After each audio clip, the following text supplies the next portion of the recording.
All right, ladies and gentlemen, ladies, welcome back to the Officer Tatum Show. We've got leaked text messages between Christine and Warren Hudson that you do not want to miss. I think it proves a lot of things that have been out there and people have been lying about.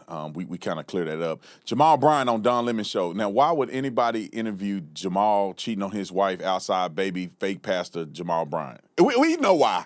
All right. An interview with Josh Gill, who's the incident commander of the United Cajun Navy, which is another incredible interview that gets to the bottom of a few things that have been lied about out here in the ether. But before we get to all of that, we have a quick Carmelo Anthony update. I want to talk, Will, about people of the melanin, but y'all don't give me no good material. Welcome to the Officer Tatum Show. I want everybody in this room to have that same spirit, that same identity carried in your life. Make sure that you go through life and find your purpose. And we don't do this just to get a pat on the back. We do it because we came here to win. And it starts with you understanding that God has a purpose for you. This is the time to be more bold than ever before. We're all Americans at the end of the day, and we should love one another. We should be focused on what's right for our country.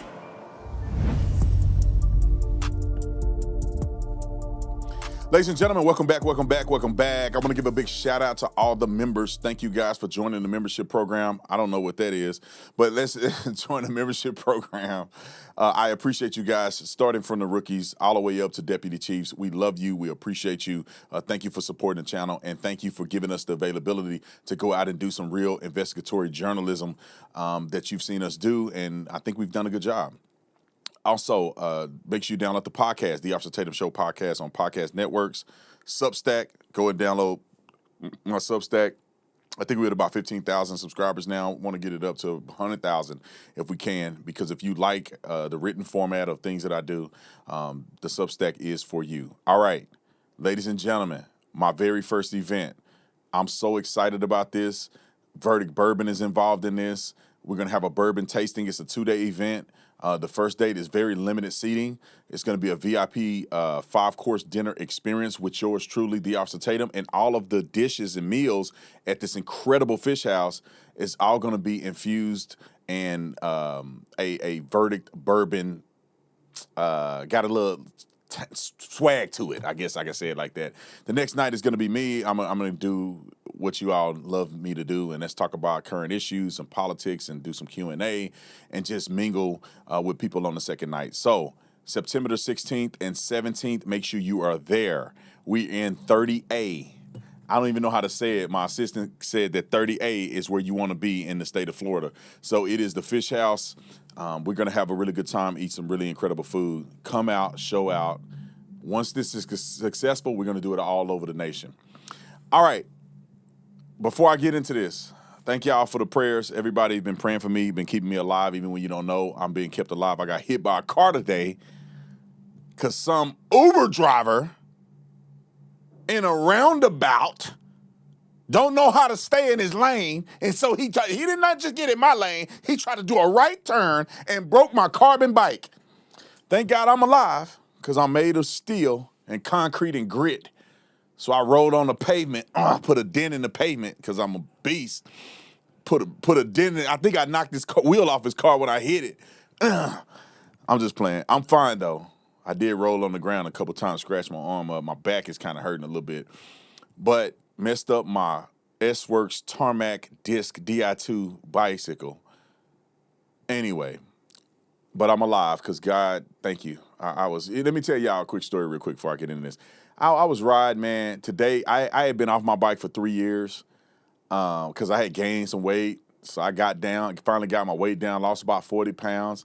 I'm now being able to ride my bike again, hydrated, feeling good. Beautiful Arizona sun with the mountain background, and I remember saying, "Thank you, Jesus. Thank you, Jesus, that I'm riding again. I feel good. Like things are great." I went up 700 feet of climb to get up this mountain, and I'm going downhill, having a good time. Then the guy was nice about it. He stopped and everything, but he hit me and broke my freaking carbon bike. But anyway, God is still good. Life happens for you, not to you. So we'll see how that ends up.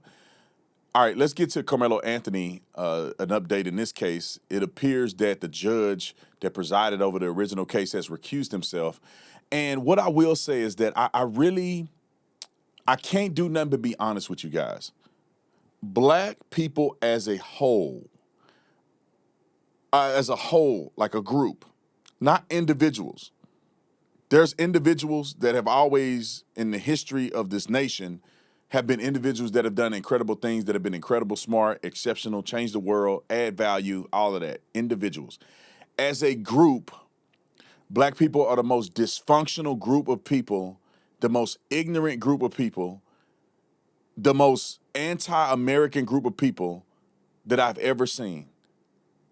It is asinine for me that you look at any comment section, majority black people, not all, but the majority of them is crying over Carmelo Anthony as if he didn't do nothing. Now, I wouldn't say nothing if white folks had a white boy stab somebody to death and they all rallying and wearing purple and get justice for Tyson. You're not gonna see that. Because I get that you want an appeal to support a young man, but he killed somebody. And because he killed a white boy, y'all don't care. And y'all out rallying for justice. Justice is served. He killed somebody for no mother freaking reason. They're at a track meet. They get into an argument. He stabbed somebody in the heart. He deserved to go to jail. But because he black and the melanated people, I don't know if slavery did it or what. Common sense just do not exist. Roll it.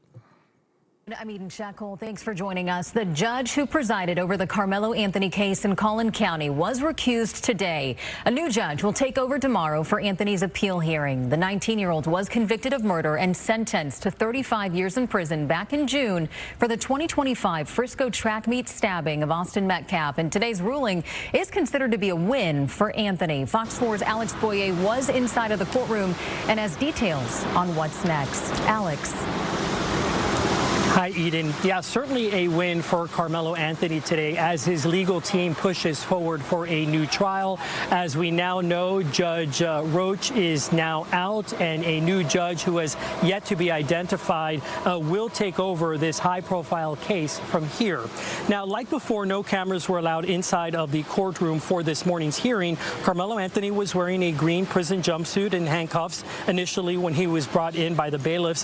His hair cropped short.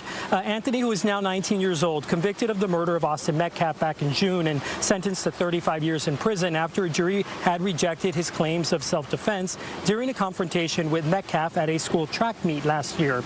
Now, Anthony's legal team, led by Russell Wilson, argued this morning that a retrial was warranted in part because Judge Roach enforced overly strict courtroom rules, which really limited public access, and also gave a TV interview 2 days after the trial was over and well within the window for an appeal to be filed. Now, the judge sided with the defense and ordered that Judge Roach be recused. That led to cheers outside of the courtroom by dozens of... The only reason that this is even happening is because it's black folks out here protesting and these corny, weird white people who feel like they have a debt to black people in perpetuity are going to do something they would never do for anybody else. Overly strict rules in the courtroom. Carmelo stabbed a kid in the chest. There is no justification for stabbing somebody in the chest who was unarmed. Especially when what is your argument? Self-defense? Self-defense has to be proportional. A person can't come up to me and I initiated it because I'm under a tent I'm not supposed to be. I get confronted, and because the person, I don't want to fight, I get to stab the person. A deadly weapon is a deadly weapon no matter what. Carmelo stabbing him or shooting him is the same thing. He utilized a deadly weapon to kill somebody. So you can't just shoot somebody because they tell you to move and you don't want to move. It's witness statements from kids who were black and other kids who were there at the track meet said that Carmelo Anthony was the aggressor. But because these silly, spineless white people feel like that they got to capitulate to black fake suffrage, that they allow foolery to happen. If the boy in the race to me don't matter. You stab somebody in the chest at a track meet, you shouldn't have had a knife, and you cannot justify a use of disproportionate amount of force, and you can't justify acting as if you needed to self-defend. You go to jail. You get time in jail. You kill somebody's kid. That's race aside. When you add race into it, you add ignorance into it. Because now the person who should be going to jail for killing the person for no real reason got this going on. Roll the clip. Carmelo Anthony supporters who listened into the proceedings from an overflow courtroom and then marched and chanted outside here in the parking lot. I spoke with Pastor Freddie Haynes about the outcome. To remain hopeful and prayerful that justice is indeed served. We are not insensitive to the fact that a life was lost, but we also don't believe that two lives should be lost through injustice. I'm blessed to have the family to want me to serve as kind of a pastor to pray for them, and he's paying a price right now. A life was lost. And so he is paying a price. I don't think that should go without being stated. So Metcalf's family, who of course was also in the courtroom today, appeared stunned and obviously disappointed by the ruling. They did not have any comment as they left the courtroom. Now keep in mind that this is just step one. Tomorrow, the new judge, who again has not yet been identified, will ultimately hear arguments from Anthony's same legal team, who is here today asking for a new trial, raising constitutional and legal challenges to the original trial. I, of course, will be here for that hearing as well. Like I said, they out here doing this, but they won't do nothing when other young black men are killing each other, and they're not getting justice either. That's the part that bothers me, is the selective outrage and the selective support. Young black men are laying dead in the streets every weekend, and nobody's snitching, and their family don't have any justice.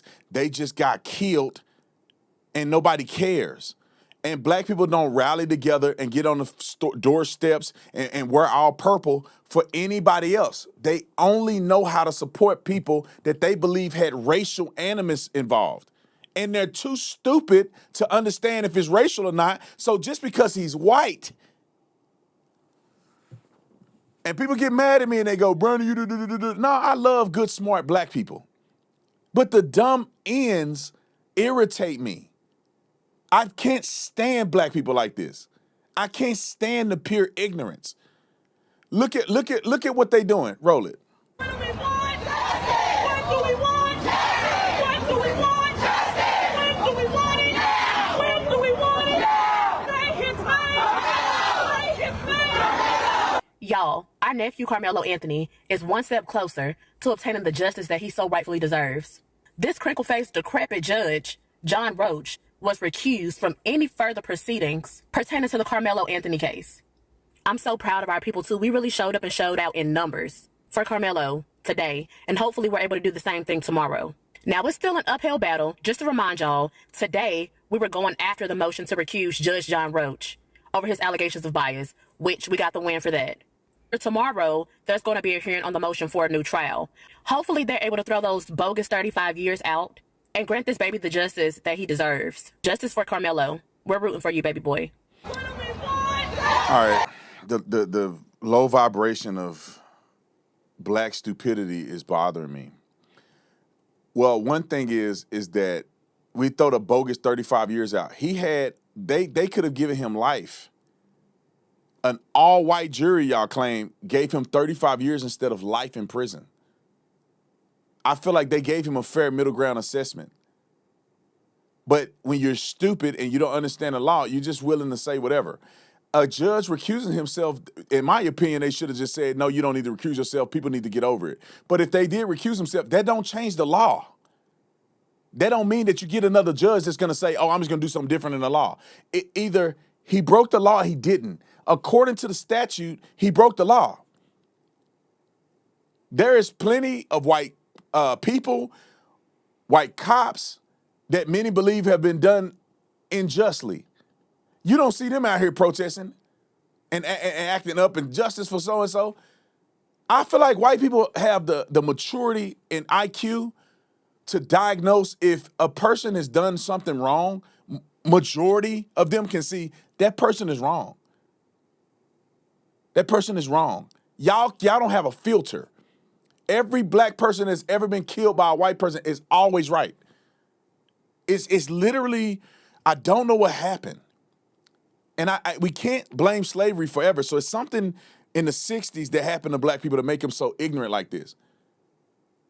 If your protest was effective, your numbers would be way up here.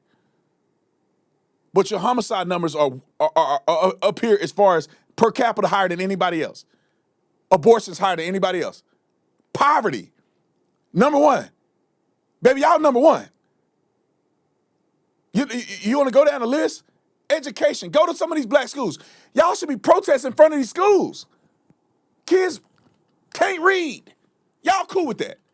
But justice for Carmelo, but your kids can't even read at the school Carmelo went to.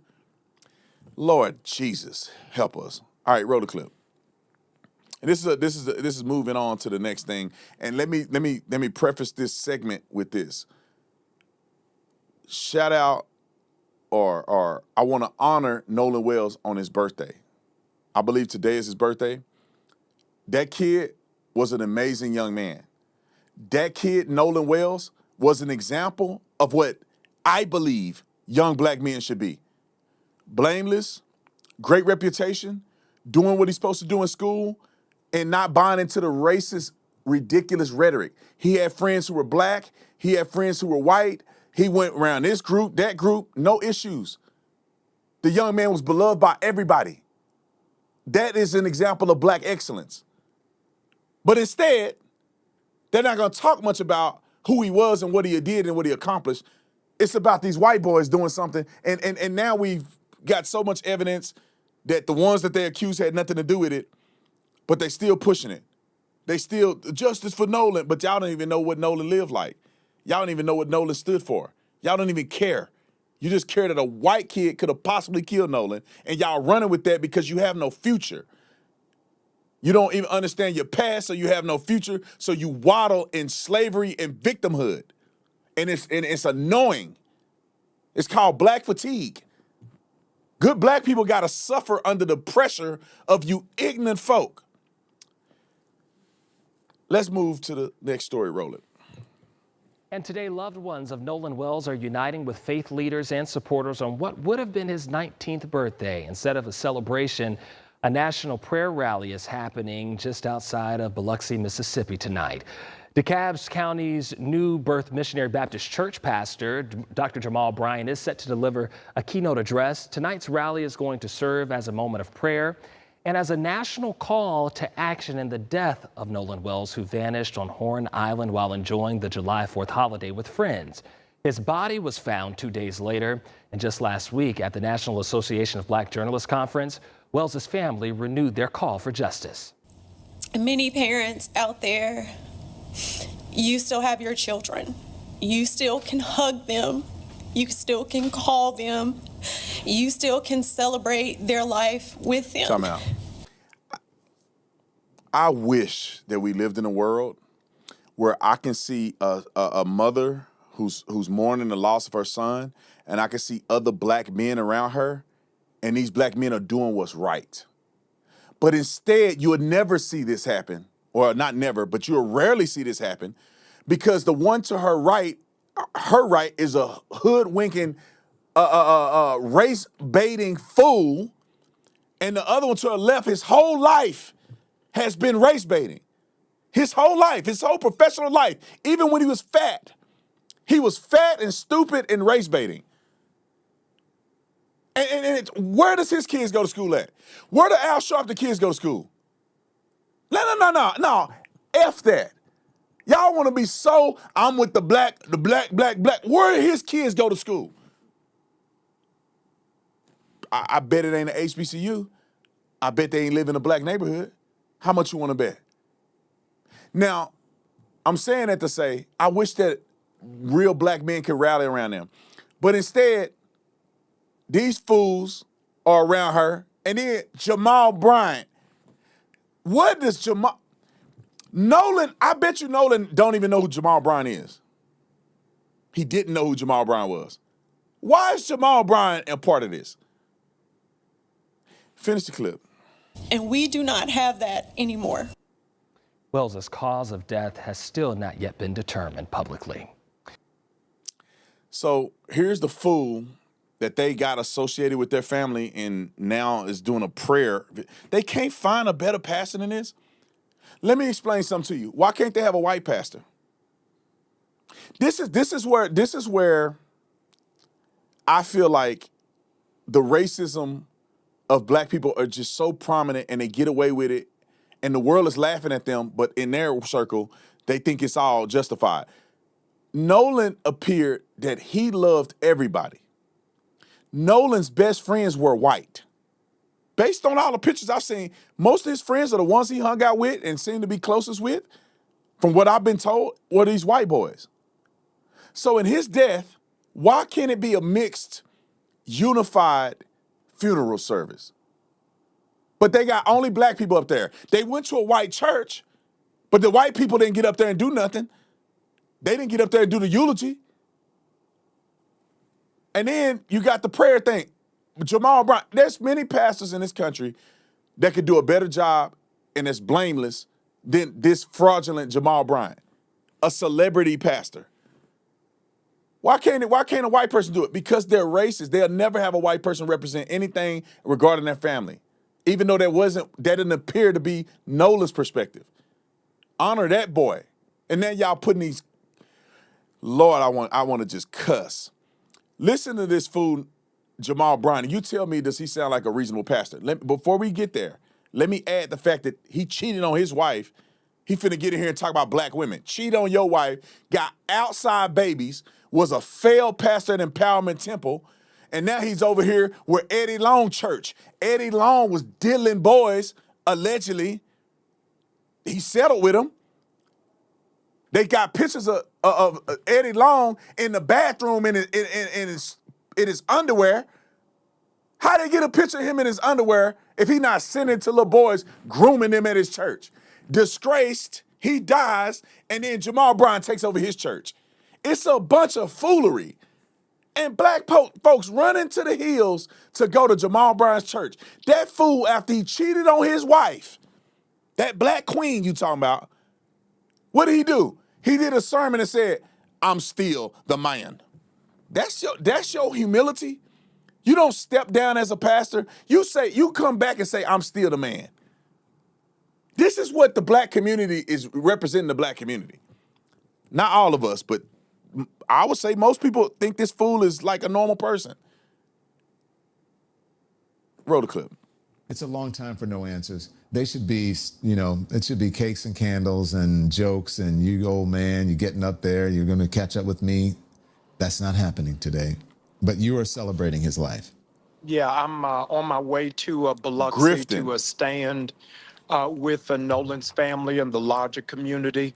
On this day, he should be eating cake, should be arguing with his parents that now he's grown at 19 and should be able to come in whenever he wants. And his cell phone should be. And yet we're having a moment of reflection. What is ironic, Don, is that it happened on the same weekend that America celebrated its 250th birthday. And so it's a pregnant pause for our community. As much as we think that we've made strides, we're making the electric slide backwards. Mississippi is also the same ground that killed Medgar Evers and Emmett Till. And we add now to that Time list. out. Emmett Till, 70 years ago. Was he killed in Biloxi? Was he killed in Ocean Springs? Was he killed at Horn Island? Then why are you making a comparison to Emmett Till 70 years ago to right today? And you don't have no evidence. This is supposed to be a man of God. God didn't give you no wisdom. You ain't got no evidence that nothing happened to the boy other than he may have drowned. But you sitting here pushing this stuff. I just can't stand these people, man. I can't stand them. That boy deserves better than the way these dumb Negroes are treating him. It's all about them. It's all about race. When he didn't live his life like that. Nolan loved everybody. Everybody loved Nolan. But you dumb Negroes are making it about race as if Nolan only belonged to y'all. And then y'all out here cheating on y'all wives and stuff. Ain't even a real pastor. Got that, you listen to his sermon, he talking about politics. He ain't preaching nothing that got to do with the Bible. Out here just giving sermonettes. I don't know how black people fall for that. We used to be in the church, grandma with that big old Bible under her arm, praying every day. Now you got these ignorant fools. Reverend Jackson ain't did a sermon since 40 years ago. Come on, man. Play the clip. Nolan Wells. And so it's really a sobering day for all of us. Mm-hmm. Have you spoken to the family? I have. I was with them last weekend here in Atlanta. And Don, I was dizzied. I don't know what rock I was under. I didn't even realize that Nolan has 5 siblings. And we've not taken a moment to think about he has 2 under him who are now back in school. What is the weight of that? Of sitting in the cafeteria, riding on the bus, sitting in classrooms, knowing that your big brother should be picking you up after school. In a white community, I want y'all to realize this. In a white community, why couldn't y'all go live in Jackson or somewhere where all the black people live at? Why y'all living in a white community, but yet you're acting like white people so dangerous that you got to tell your kids, I got to tell them, have a conversation with them, moving in spaces where people don't look like me. Why you living in spaces where people don't look like you? Oh, because the education is good there. Oh, because it's safe there. I can't go. Keep going. And so it is not just the mother who has been vilified, the father who has been ignored, but also his siblings who are grieving. All right, next clip. And again, this is not, I just want to be very clear about this. This is more about the folks who are advising these young men to go out on television and give interviews. And then to one of them saying that, that Nolan Wells' mom, Christine Wansley Wells, blasted them somehow. Time out. Wait. I'm going to show you the text message. And you tell me what the conversation between Christine Wells and Warren Hudson was. You tell me if this makes sense. And they got access to the same things I got access to. Don Lemon can interview and talk to people and do his own research like I did. Why is he out saying this stupid stuff? Ma'am, I wish that Christine Wells and I didn't have a bad relationship. And the relationship that we have bad because they don't want to talk to me. That Brandon should get airtime. I'll be willing to talk to them and interview them if they had something valuable to add. I don't mind that. They don't want to talk to me because I'm battling against their narrative that they pushing and trying to make this about race. Why did you put the picture of these boys out there acting like they killed him? When in the text message I'm about to show, you didn't seem to think they killed him when you was texting them. You didn't think that they were some racist white boys when you were communicating with them, and they were communicating back. If you're communicating with the boys, why are you putting out fake information? I'm tired of being nice to these people. You putting out fake information, and people that got arrested for wanting to kill them. You could have got out at any time and got off your narrow behind and said, these boys had nothing to do with it. These were his friends. Let off of them. This ain't about race. Let's find out what happened to my son. But get off his friends. But instead, they on TV, they ain't his friends. Wait till you see these text messages between him and Warren. And there's more. Why you come out in the public and do this and get them threatened that somebody people trying to kill them? Why would you do that? Roll the clip. And social media by putting pictures out there. I just don't, where have we gotten to that you are demonizing in some way or criticizing a grieving mother and the lawyers, I guess, treating her as if she's on trial? It is really just on brand for what America does. America. The Honorable Elijah Muhammad said the most unprotected species on the planet is the black woman. Oh, really? And so for her nursing credentials to now be put into question, her character when she is not on trial. Time out. With 45 Nursing credentials put on. One person made a complaint. Shut the front door. Chris, Ashley, what's her name? Warren's mother. Ashley Cole. I want to call her Christine Cole or something. Ashley Cole. Ashley, I'm sorry, but they got all kinds of people asking to oust her. You talking hundreds and hundreds and hundreds of messages. They claim Christine Wells got one. Her credentials are up for grabs or whatever being complained on. I don't think nobody's saying anything. Her own words. When you are practicing medicine in a heavily white community and you come on television and you say, well, I got to have conversations with my kids about moving in spaces with people that don't look like them. And I want to say something to my mom, especially my black moms. If a white lady were to come onto an interview in an all-black neighborhood and say she has to talk to her children about being around people that don't look like her, I swear to God, she would lose her job and license in the same day. I think that's crazy. What you mean you gotta talk to your kids about being around black people? You know how stupid that sounds? But then black people can do it to white people and it means nothing.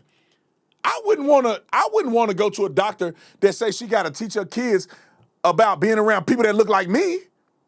How do I feel safe with you being a nurse practitioner or a nurse or someone that gives service to somebody that could save somebody's life and you are a racist? I would never say something like that. It's not right. Mourning the death of your son aside, but you still don't get to come out and ruin other people's lives. That's not fair either. My oldest son, my kid, they got friends that are white. If my son came back, somebody said he drowned hanging out with his friends who are white, and I would not put them boys on a television unless I knew for a fact they had something to do with my son's death. I would call his mama, they mama. Hey, what do you know? I need to know what's going on. And they're cooperating with me. I'm not going to put her kids out there when I don't have no evidence that they did nothing to my boy. Because my boy gone, they don't mean that they kids got to be taken through the mud if they didn't do nothing. That's reasonable. Let them finish. Let them finish. I'm hot today. Let them finish. 5 days out, no subpoena, no person of interest, nobody is brought in. You have an autopsy with a missing stomach and a missing throat, and we have no answers. And because she's asking legitimately, what has happened to my son, then she is the bad guy. She didn't name any of those young men. She Yes, just she wants did. to know legitimately, why is my son put in that same place? And it's the same position, might I add, Don, that Emmett Till's mother was in. Exact same position that Merle Evers, the widow of Stop it. Medgar Stop. Evers, found. I can't. This ignorant Negro brought up Emmett Till, said that Christine Wells was in the same position as Emmett Till's mama. I swear, you ignorant fools, and God have mercy on your soul for being this stupid. And every black man in America should be on his head for diminishing what happened to Emmett Till.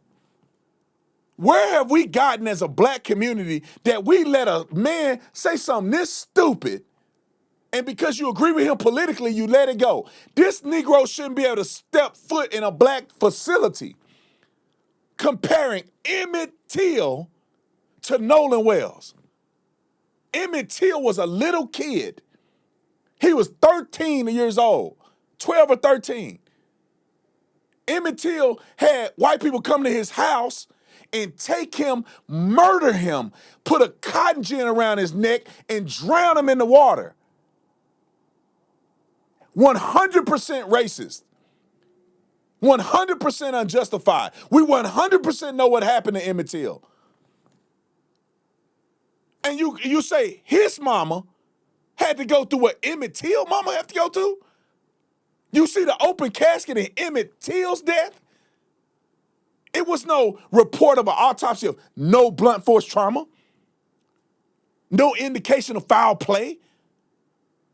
That's what Nolan Wells' autopsy was. Emmett Till's autopsy was him being beat to death. She had an open casket, and if you Google it right now, you will gasp at how mutilated his body was. And he was a 13-year-old kid. And you got these ignorant fools out here comparing that to Emmett Till. I'm sick of y'all, man. Y'all, I'm sorry, forgive me for getting frustrated. But the audacity that Nolan Wells, at this point in the investigation, there's no indication of foul play. He had no bruising to his face, the side of his face, not even the back of his head. That's the layer underneath the skin that had redness. It wasn't bruised. It wasn't blunt force. There wasn't a skull fracture. There's no injuries to his face, his neck, his arms, his legs that indicated that somebody had done something to him as an 18-year-old man. And you compare that to a 12-year-old, 13-year-old boy that got mutilated by white racists. I want to cuss. I may not even be able to watch that. Give me one more clip and I'm done. I don't think I can watch no more of this fool. In the Nolan Wells case, though, you said no one has been brought in. Now, no one may be brought in. What if they have nothing to do with it, or that they find, at least in their investigation, their conclusion that it was accidental? Therefore, there wouldn't be a need to bring anybody in. Yeah, well, let's bring them in to find that out. Time out. It's a ignorant person. Bring them in. They interview 60 people. The boys already talked to law enforcement. What are y'all missing? Do I gotta breathe air for you fools? Like, what are you saying? Nigga, you didn't do no research? Negro did no research. None. They were already interviewed. Finish the clip and I'm moving on. amazing. There's still no questions. How do you end up with Nolan's phone? How was Nolan's phone in your home when you at first said you didn't know where it was and they had to find it through a locator? How did you all leave together, come back?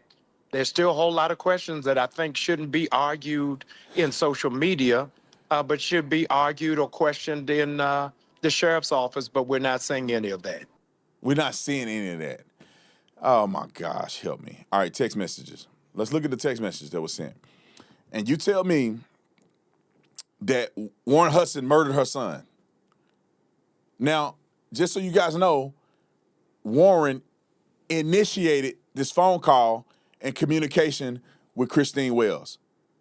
He called her the night that Nolan did not come back like they expected. He asked her, is it okay if I call the Coast Guard? They had a short communication, and he calls the Coast Guard. He told me in the interview that we interviewed him on that he told Miss Christine that he had Nolan's phone and keys. That's what he said he told her. Now, if you done kill somebody, 9 times out of 10, you ain't talking to their mama. But listen how the conversation went, though. I'll read them to you. Warren, where's his car? I think, what is this, on the 4th? This is on the 4th at, let me look over here, because at 11:15 p.m. Warren, where's his car? At Jax's house. Where is that? Can you send me the address where you guys launched? Yes, ma'am. He goes on to send her the address. What was the last time you saw him? He sent 3 p.m. and sent her to the actual location. That don't seem like somebody that's trying to obstruct or hide something. What happens next? What was he wearing? Black shorts and sunglasses. Now, in the interview, he told me that he thought they were black. We see now that it's blue. He said he thought it was black shorts. Can you call, I guess that's the lady at DMR. He says, on the phone with Coast Guard now. I will after, yes, ma'am. They're communicating. If she had a question or a concern or what, she could text it to him right here. He's responding to her. Yes, ma'am. Can you call DMR? Yes, ma'am. I will. I'm on the phone with the Coast Guard right now. On the phone with the Coast Guard doing what? Trying to coordinate them to look for his friend Nolan. She don't say, she's not, this doesn't sound like this some random kid. She says, thank you so much. We have to file a missing person report. So one more time, tell me exactly where you saw him last. I'm so sorry. I am asking you to repeat this. It does not seem like she got a problem with him. He says, no problem. 3 p.m., west tip, north side of Horn Island. Where did you guys lunch from? He sent her another ping of where they lunched from. Told her exactly where he saw Nolan and what time. Okay. He said, we launched the boats yesterday evening and left from here this morning. Does this sound like a kid that trying to cover up a murder? Giving her exactly where you lunch from? Giving her your exact locations? Here we go again. It says Nolan's dad is at the house to pick up the keys. Warren, it said Jax's house, not Warren's house. But she told him Nolan's dad is at the house to pick up the keys. Hey, Warren, what kind of sunglasses was Nolan wearing yesterday? I'm pretty sure Ray-Bans, Miss Christine. Then he goes on to say, hey, Miss Christine, just wanted to check in. We went out this morning to look, and I've been on and off the phone with Jackson County Sheriff's Office today. If you need anything at all, please don't hesitate to reach out. Do I quit the show now or what? What are we talking about? Why is it that when they're having this conversation on the 4th and the 5th, that in the media, oh, these boys didn't even care about him. These boys didn't go searching for him. These boys deleted stuff out of his phone. These boys did all this other stuff. These boys didn't kill him. But the communication on the back end looks like this until Benjamin Crump gets involved. Okay, let me continue. She says, thank you. We are all praying for your family. We appreciate it. What is the make? Go back. What is the make and model of boat you guys were on? What does he do, y'all? He says, Nolan went out on the 22 Triton offshore. I was on the 24 Tide Line on the way out. We were on separate boats. I went back on the Triton. DMR and the sheriff's office have all this information also. Then why you get out there and get on there and put a picture of all these boys on the boat? They were last seen with them. He said he didn't even ride on the boat with Nolan. All right. It's a lot to read, so let me try to read this real quick. He says, hey, Warren, can you collect any of Nolan's items left at Jax's house? It looked like there was a duration of time between that text and a response, which was the 20th when we were in Mississippi on Nolan at Nolan's funeral. And this is what what Warren wrote Miss Christine. Good morning, Miss Christine. I just wanted to let you know that my family and I have been praying for you and your family. Nolan was one of my best friends since we were in 8th grade together. You and Mr. Elmore raised one of the best men I've ever met. I wish that I could be there today, but I would never want to take the attention off of your family and Nolan and be a distraction. Thank you for being the best parents that Nolan could have. Now,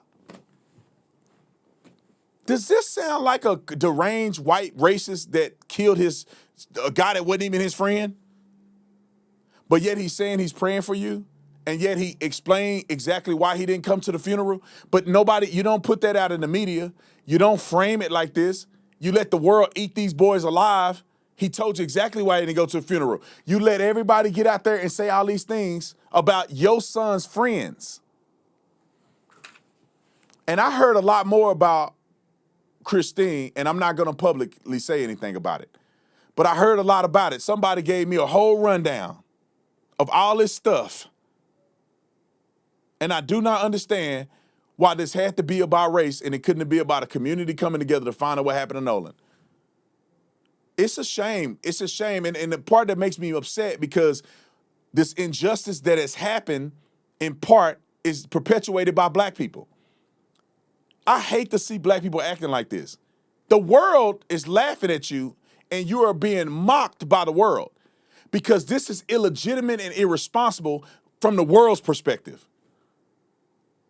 To put some young 18-year-old kids out there and letting them get death threats and won't even correct the script. Won't even say, I spoke to Warren, he seemed like a good kid, y'all lay off of these boys. There's no reason for my son to be gone and these other boys to be, y'all be threatening lives. They had nothing to do with it so far. We have no evidence that Warren had nothing to do with it. I've been in communication with Warren. He told me if I need anything, I can go to him. If I need something, I'll text Warren. Why is this not in the media? Now, I did an interview with Josh Gill, who's the incident commander of the United Cajun Navy, and I want you guys to watch that interview. I think it's another thing that gets you closer to understanding the totality of circumstances. I'll say it before I jump in here. Sorry, y'all, I'm getting upset. I'm just so frustrated with how black people act. It's insane. Because I'm watching, and I have a love for black people. I've been black my whole life, my family black. I grew up around nothing but black stuff. And to watch black people devolve the way that they have devolved over time in society is a shame. Watching black people just be so easily convinced and manipulated and having our leaders not show what we can be, they just show what we ain't. It's saddening to me. It's frustrating to me. And then a brother like me come out and I just go and interview somebody to find out what happened. The black people don't even want to talk to me. The black people don't even want to be honest with me. The white people want to talk, but the black people don't even want to talk. And then I find out the black people been lying this whole time about all kinds of stuff. Why?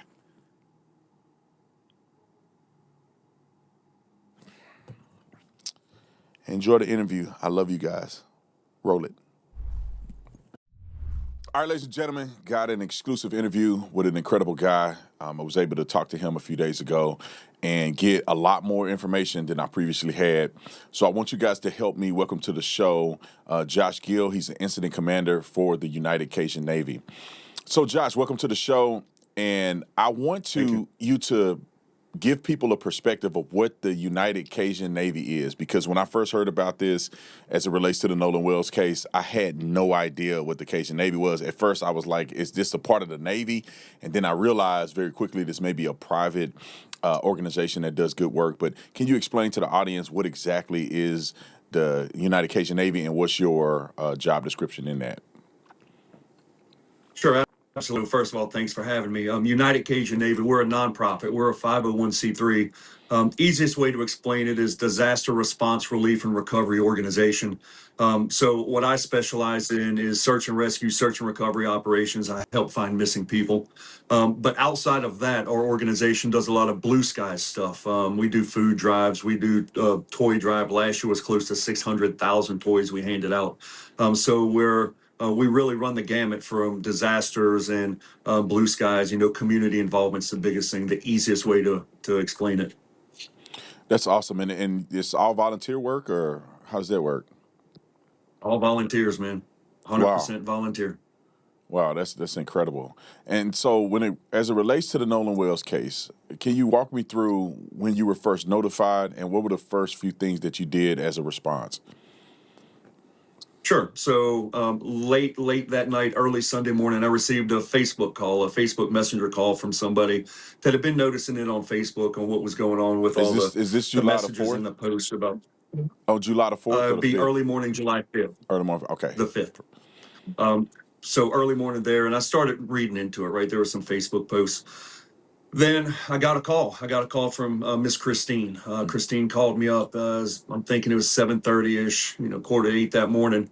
And we discussed what was going on. So I asked a lot of questions, physical description, and I asked some hard questions, mental health crisis, any kind of habits, anything like that. And basically what she told me is that her son had gone out the day before, that on the 4th, with a bunch of his friends. That's key, with a bunch of his friends. And they were partying on Horn Island. I mean, it's a big, and he didn't return home. So what from that phone conversation is I quickly say, hey, let's memorialize everything, right?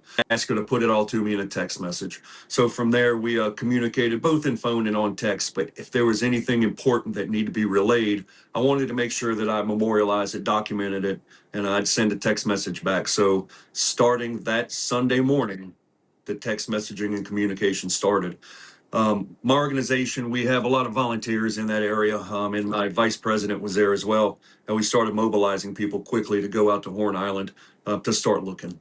We had some surface vessels, some boats, and drones. And Miss Christine, being Nolan's mother, did she mention to you at all that he had anything going on with mental illness or anything like that that you should be concerned with as you got on the search? Or did she say, hey, he's a model citizen, which is what I've heard, and everything was good, he didn't come home? Absolutely. So she didn't say that there were any mental health crisis or any mental health issues going on, and explained to me about her son. Again, model citizen, great kid. Everybody's all-American, the guy everybody wanted to hang out with. Did say that he had been drinking the day before, but he was out with a bunch of his friends and didn't make it back home. And the initial search effort, what did that look like? You said you guys had boats, you had people in the air. Was there any people physically on the island? Were there people in the water? Can you explain, what that initial effort was? Sure. So we had boats that were in the water, and we sent people to Horn Island with a drone as well to start looking at that area. So immediately around Horn Island with surface vessels, what we call boats, as well as boots on the ground to start, the aerial search with drones. Now, I did reach out to the Coast Guard and asked them if they needed any air support as well. And they said that they had rotary wing in the air. I did have some fixed were available. They told me it was Jackson County Sheriff's Office, that it was their area and their jurisdiction, and they said they didn't need any additional aircraft. So we moved forward with the plan that we had with boats and boots on the ground there. And while you guys were on the ground, in the water, did you see anything that was concerning? Did you see anything that was an indication of an altercation or any signs of Nolan or anything in that initial search? None at all. But what we did do, I put out a post, right? So we use social media. It's a huge tool. What we do is I'll make a video and have a missing persons poster, and I put that poster out, and we started to receive some phone calls and some messages. There were some people who said they may have seen him on land. This was later on Sunday, that they may have seen him in some of the surrounding municipalities. So again, not knowing what happened, not having any clue, we sent some people to check out those areas as well. But we continued our vessel search and our search in the water as well as on Horn Island. But moving forward from there is I started a very succinct operational plan to search later on in that next day that Jackson County Sheriff's Office was aware of. Did you have any communication with Miss Christine after, you guys have done the search? I know you had initial communication when she asked for your help. And did you talk to her or communicate with her during the search or there right after the search? Absolutely. We communicated all day. And I've got the text messages where we talked via text as well as where we spoke on the phone. So I kept her up to speed on what was going on, and she would feed me a little bit of information throughout the day. And again, it was in text. And as that search started to wind down, we again had another conversation. And I explained to her, hey, here's what's going on. As it starts to get dark and dusk comes in, we demobilize, and then we start planning for that next day. And did you get any indication that she was concerned about race or it being a factor in this or foul play or anything like that? Did you, when you first talked to her, because this is fresh, I don't think the media even had an understanding of how she felt being presented to them. You were one of the first people in this intimate time that she was searching for her son, had a chance to communicate with her. At this point in your communication with her, was there any indication that she was concerned about a racial dynamic or any foul play, or was it just a mom looking for, trying to find out what happened to her son? It was a frantic mother worried about her child. And that's no indications of race, no indications of foul play. She reiterated a couple times, Brandon, that, he went out with his friends. He went out with his friends. So it really made me believe that it was a cohesive unit, a group of guys who went out to go party on the 4th of July on Horn Island. But again, no initial accusations of foul play or anything to do with race. Not at all. And so you guys concluded your search, I believe, the day that he was discovered. Did you guys discover him? Did law enforcement discover him? And then walk me through what happened next with notifying Miss Christine and the family. Sure. So the next day is really key. That Monday morning, we were communicating back and forth, and I had a fixed wing that was going up. It's an airplane at about 6:30, 6:35 that morning, and I offered for her to go in the plane. I said, "Look, if you want to go up in the plane, the offer is there. I don't recommend it, but I need to at least express that offer to you and make it there for you." She declined that request, so I'm on my way there to the boat launch where the Tactical Operations Center was at Mars Lake. And she sent me a message that morning and said, "Where are we going to meet? As soon as we're done with the data dump on the phone, we'll meet up with you." So that made me believe that, hey, they were going to the police department, whatever it was, to do that data dump on the phone. And then we got the call, right? So somewhere, it was after there, I was 15, 20 minutes away from the boat launch. The sheriff's department called me, and then Christine called me right after that. They had obviously first notified Christine. But when she called me, I told her, "Hey, I'm 15 minutes out. Meet me at that boat launch." And we did. She met me there. When she pulled up, she came running to me, and it was one of those moments that you'll never forget. This was a grieving mother who knew in her heart that that was her son that had been found. Gave me a big hug, man, a big bear hug. Mr. Elmo was there, and we sat in the parking lot. We sat on the ground in that parking lot for 15, 20 minutes, and we were exchanging tears, if I could put it that way. It was a super emotional time. And I knew that that was probably the beginning of the hardest days of her life, right there sitting in that parking lot.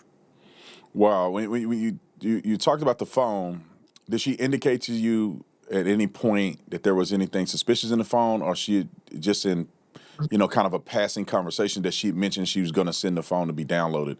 So did she mention anything other than the phone being downloaded to you about the cell phone, or whether or not she believed it was a crime committed in it or not? So didn't say anything about a crime, but we did discuss the phone that Sunday. So the day before he was found, she called me up and we had a discussion about the phone. She said, "Hey, Josh, they want the phone." And she said she wasn't too comfortable with sending it to him or giving it or turning over the phone. And here's what I told her. I said, "Look, that phone was your son's phone, and you've got every right to turn it in and to video everything that they're doing with the phone. Be there for it. If you don't trust the process or some concerns, get your phone and video what they're doing. If you're concerned about losing data, there it is." She seemed to be comfortable with that when I told her that. Look, I'm not law enforcement whatsoever, but I know that she's going through a hard time, and I just wanted to let her know that every part of the step with anything that she has, for her to document that she's afraid of losing some of the data or the integrity of that data. Right. So, Right. So in the early stages of the phone, she did express, without any coercion whatsoever that you know of, that she believed that there may have been reason for her to turn that phone over. Absolutely. Absolutely. And then Nolan was recovered. You met with her. You guys exchanged tears and I guess sadness for Nolan, who was, from all accounts, an incredible young man.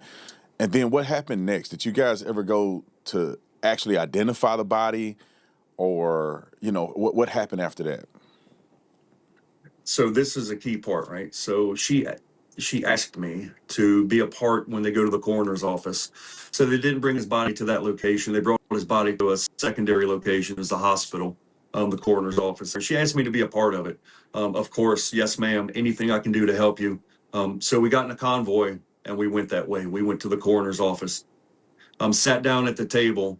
It was myself, the family, Miss Christine, Mr. Elmore, the coroner. I was right by her. Coroner comes in, and of course it's difficult. It's a difficult conversation for anybody to have. I'm sure you're familiar with them. The coroner said, he believes that it's Nolan. 99.9% sure, whatever the stat was, but he still wanted to get a swab or get some DNA so they could double check.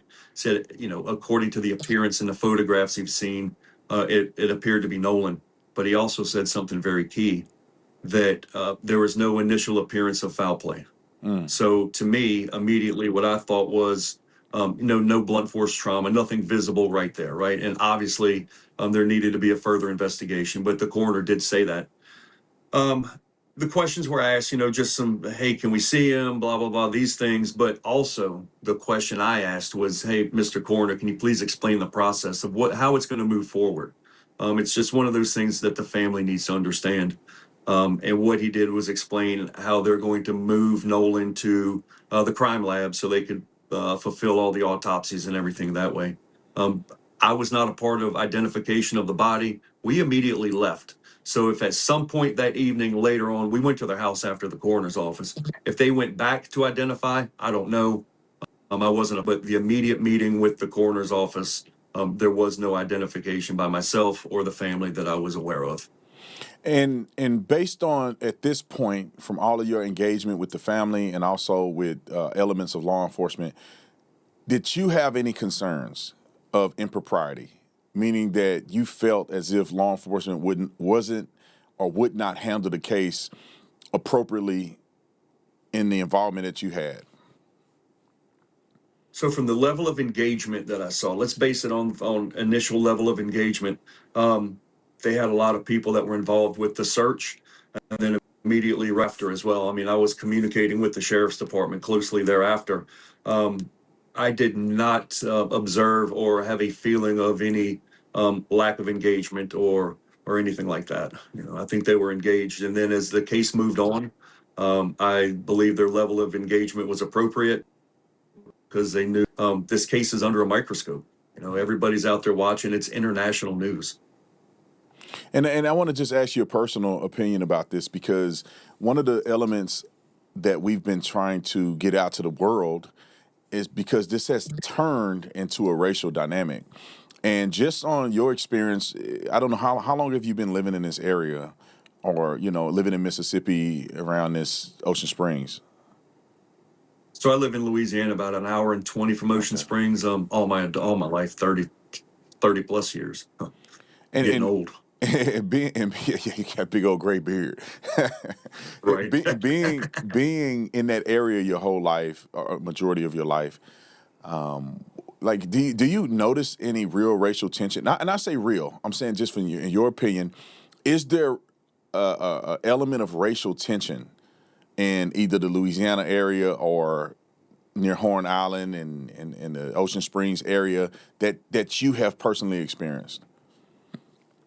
So there's this perceived element of racial tension in the South, right? Let's call it the South as a whole. I personally have not had any or observed any gross racial tensions whatsoever prior to this. I think that this case has exacerbated some, and there's been some outside influences that have exacerbated some racial tensions for whatever reason it is. We live in the South. Yes, there's a history and there's a past, and I understand that.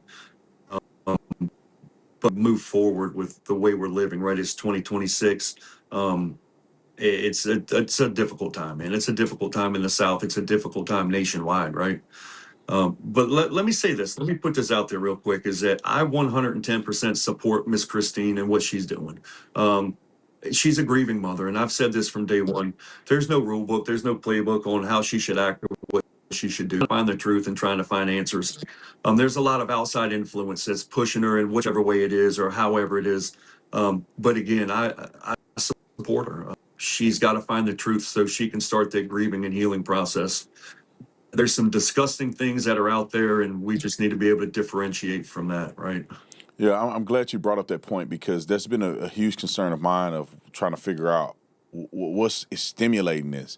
When I spoke to some of the young men that were being accused of killing Nolan, they were saying that that initially it didn't appear that there were issues between Miss Christine, the boys looking for Nolan, and then all of a sudden it seems to be an issue of race. and accusations, and it's almost like the community begin to break down, because it appears that even you, being a volunteer for the Cajun Navy, being able to, and being white, being able to go with Elmore and Miss Christine, and you guys shared the same sentiment of looking out for what happened to Nolan, and then it seemed like it turned.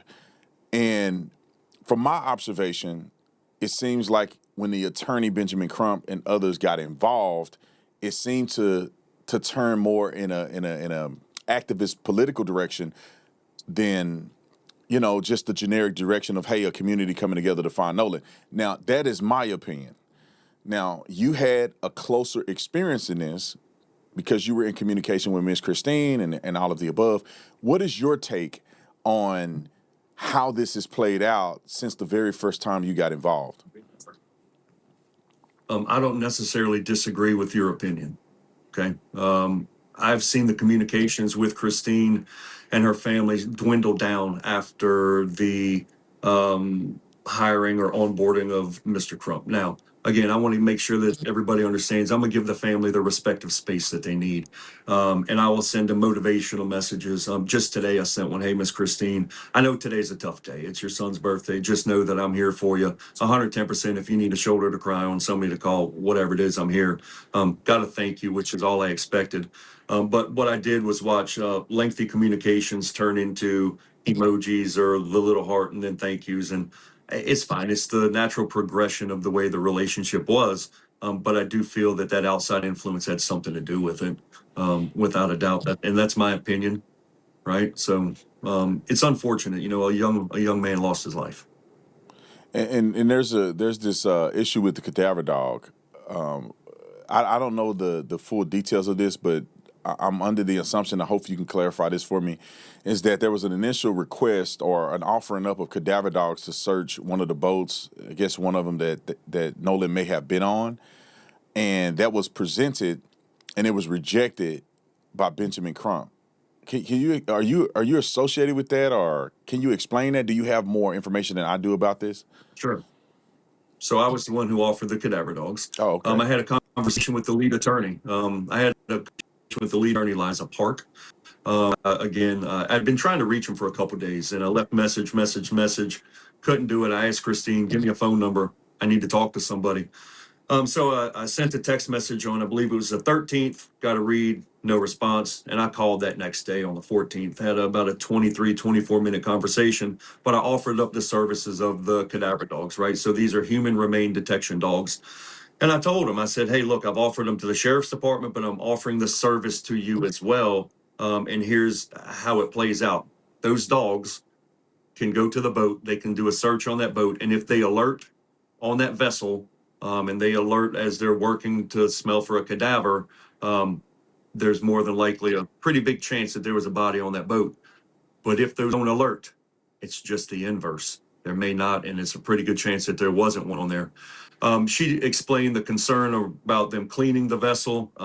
I can pretty much guarantee they didn't clean the vessel with the necessary chemicals or the process that needs to be cleaned. And then that was reconfirmed when I went and spoke to the young men as well, because they told me how they cleaned the boat. And they said, man, Josh, all we did was spray it down with fresh water, because that's a common practice whenever you remove a vessel from salt water. Just spray it down, get the salt of it, and go there. But what I told the lead attorney was, if you would like these services, we'll provide the resource, we'll provide the dogs. You're going to have to get the permission. If it's a warrant, if it's you just asking for permission to look at that vessel, that's on you, not on us. I've got the dogs. You get the permission. What she said was, we'll have to really think about it. We didn't understand that if there's no alert, that means nobody. So that's pretty. I mean, what do you think about that? Was that, when she said that, was that suspicious to you, or was it just maybe somebody that don't understand how this process works, or, you know, how did you feel about that? And it's just an opinion or a hunch of how you felt, because when you said it just now to me, it's kind of weird that, you know, you're looking for Nolan. If I was Nolan's friend, I mean, I don't even know Nolan. Knowing what I know about Nolan right now, there is no stone that would be left unturned for me. And so with the cadaver dog potential, you know, how did you interpret that? So I interpreted as there were concerns that the dog wouldn't alert. That was my interpretation. No alert, no body, right? So of concern because they were looking to try and find the last location of Nolan. Yeah, it was a red flag. But here's what else I said. When I gave her a little piece of advice, me not being an attorney, but just a common sense kind of guy, I said, why don't you ask the family, because I can't give you permission to search your boat. Why don't you ask the people who own the boat, say, hey, we want to run a cadaver dog on it. If they say, sure, no problem, that'll tell you something. But if they say no, right? So we never were returned. I never personally got an email or a call back. Hey, let's use those dogs. They could have went out somewhere else and used some other dogs. The conversation was that. But I will say this: 2 weeks later, the sheriff, Jackson County Sheriff's Office, did ask me to bring some cadaver dogs for another case that's in Ocean Springs. So they're fully aware of our capabilities and they utilize us with those resources. So there's the cadaver dog story for you. Yeah, it's very interesting. I just wonder, is there anything else that you have noticed? Because you live out there, you've been involved in this case. I'm sure you hear, grumblings from people all around with theories and some conspiracy theories. Some people are out of their minds on social media, and some people may have some interesting information.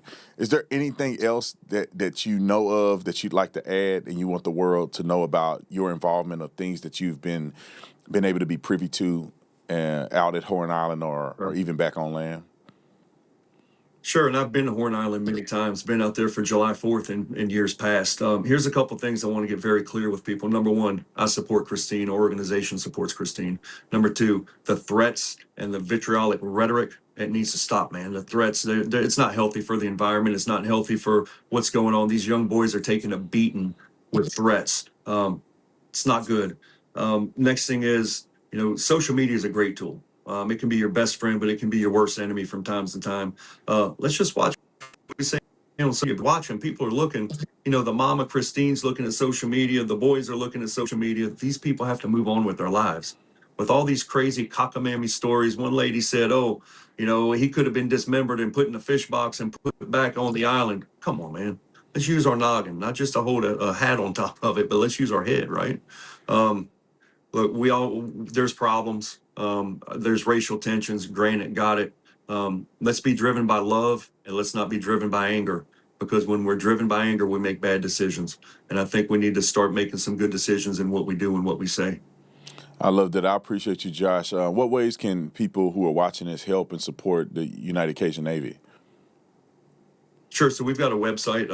We are donation driven. We're a 501c3. It's UnitedCajunNavy.org. Look us up: Facebook, Instagram, TikTok, X, all that stuff. But again, if you can't donate, you can't volunteer. The one thing I ask for is prayers. Let's just pray that we can find the truth and get the answers out there, and we can accept the answers as they're given to us. Well, Josh Gill, thank you so much. Josh Gill is the incident commander for the United Cajun Navy. Thank you so much for your service. Thank you so much for what you did on that day and your efforts and showing love and respect for the family and all of the above, man. I really appreciate you. It's because of men like you and others who sacrifice their time, sacrifice their resources to really help in places where if it had not been for you, people wouldn't be found. They wouldn't be discovered. They wouldn't be recovered. And even when they are, without kindness and generosity and the ability to connect with people, people would discover their loved ones and then have another bad experience with a person who has no empathy whatsoever. So thank you, Josh, for that. And God bless you, brother. And hopefully one day when I come down there to Louisiana or something, we could link up, man. Come on. Hey, I do want to bring you up to speed on one case. So remember I told you about Jadarius Manyweather, the young man that was in the landfill that they've been looking. They found some remains yesterday. Wow. And that yes, sir. After 30 plus days of looking with 80 people plus in that landfill, they found some remains. So that family can start their little piece of closure and start that healing process. We've been there from day one. I made a promise to that family to stick with it. And Jadarius is on his way home. And what city was this in? Is this out there in Ocean Spring? That was in Baton Rouge. Baton Rouge, Louisiana. Okay. Well, that's great. It's a great update. I remember you told me before, it was a couple days ago, that it was nothing there yet. and they've been able to find, in part, some of his remains or human remains that may indicate that that's him, and they now know where he's at. So that's a Yes, sir. blessing, and thank you guys for that. You know, I wish I can get updates all the time. Maybe I need to follow you guys on social media at the incredible things you guys are doing across the nation. Josh, thank you so much for coming on, brother. Hey, here's what I'll do, my friend, because I know you've got a huge platform and millions of followers out there. I'm going to start sending you updates. I'm going to start sending you the people stuff that all we got to do is get the word out there, my friend, and people will get found. You know, if we can show that love all across the board, more people will get found. We can stop an end to some of this silliness. So I appreciate it. Yeah, Josh, let me know. We can collab post or whatever you need so we can get it out there on YouTube, Instagram, you name it. We got you covered, brother. Thank you so much, Josh. Have a blessed Right on. day. Thank you, my friend. Be good. All right. All right, ladies and gentlemen, another incredible interview. Give you a little bit of insight on some of the things that happened from, the start to finish. And I think that I'm telling you guys, the more I talk to people that I think have a close relationship with Christine, it makes me have a little more empathy or maybe sympathy for what she's going through. The frustration is that it seems like young innocent boys are being accused of something they didn't do, ruining their lives forever. But it makes me wonder, is it these hood-winking social justice warrior political attorneys who are coming into a situation that should have been a community outreach situation and coming in and conjuring up vitriolic behavior and leading us to nowhere? So anyway, y'all make sure y'all go and support Josh Gill. He is the incident commander for the United Cajun Navy. And go and donate to the United Cajun Navy. Even if you give $5, $10, anything will help in their efforts to do incredible things. So love you guys. See you on the next one. We out of here.